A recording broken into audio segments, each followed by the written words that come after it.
Adren pointed out a problem where you walk backwards onto a ladder and it makes you do a little hop, as if they weren't bad enough already. I took a look at the map file and yes, it's because there's a bit of ladder sticking up over the top, meaning that if you approach it from the wrong angle and position, your player climbs up one side before going down the other.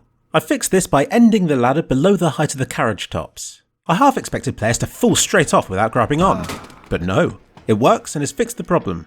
Check the description for a workshop link in case anybody would like to test it out and confirm that it's completely bug-free.